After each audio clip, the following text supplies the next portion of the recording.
দেশকে শোকে ভাসিয়ে মৃত্যুর কাছে হার মানল মাগুরার নিকট আত্মীয়র হাতে পাশবিক নির্যাতনের শিকার ৮ বছরের শিশুটি। ঢাকার সম্মিলিত সামরিক হাসপাতালে দুপুর ১টায় মৃত্যু হয় তার। ঘটনায় শোক জানিয়ে প্রধান উপদেষ্টা দোষীদের দৃষ্টান্তমূলক শাস্তি নিশ্চিতের নির্দেশ দিয়েছেন। শোক জানিয়েছেন বাংলাদেশ সেনাবাহিনী। ৫ই মার্চ বোনের বাড়িতে বেড়াতে যায় ৮ বছরের শিশুটি। গভীর রাতে তার উপর নেমে আসে পাশবিক অত্যাচার। ধর্ষণের শিকার শিশুটিকে প্রথমে মাগুরা সদর হাসপাতালে নেওয়া হয়। অবস্থার অবনতি হওয়ায় সেখান থেকে নেওয়া হয় ফরিদপুর মেডিকেল কলেজ হাসপাতালে। সেখানেও তার অবস্থার কোনো উন্নতি হয়নি। পরে বৃহস্পতিবার রাতে অচেতন অবস্থায় শিশুটিকে ঢাকা মেডিকেল কলেজ হাসপাতালে ভর্তি করা হয়। অবস্থার আরও অবনতি হলে শনিবার শিশুটিকে ঢাকা সম্মিলিত সামরিক হাসপাতালে স্থানান্তর করা হয়। সেখানে তার চিকিৎসা চলছিল।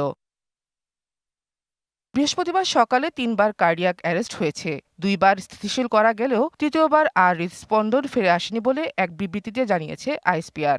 একনল হ্যান্ড ওয়াশ ১০০% প্যারাবেন ফ্রি, তাই নিরাপদ হাতের জন্য আস্থা রাখুন একনলে। বাংলাদেশ সেনাবাহিনী শিশুটির শোক সন্তপ্ত পরিবারের প্রতি গভীর সমবেদনা জানায়। যে কোনো প্রয়োজনে তাদের পাশে থাকার অঙ্গীকার ব্যক্ত করেছে। ধর্ষণ মামলায় শিশুটির ভগ্নিপতি, বোনের শ্বশুর, শাশুড়ি ও ভাসুর কারাগারে। ৪ আসামির মধ্যে ৩ জন পুরুষের ডিএনএ পরীক্ষার জন্য নমুনা সংগ্রহ করা হয়েছে। এদিকে মাগুরার এ ঘটনায় দেশজুড়ে নিন্দা ও সমালোচনা চলছে। ধর্ষণ ও নিপীড়নের বিরুদ্ধে চলছে বিক্ষোভ প্রতিবাদ।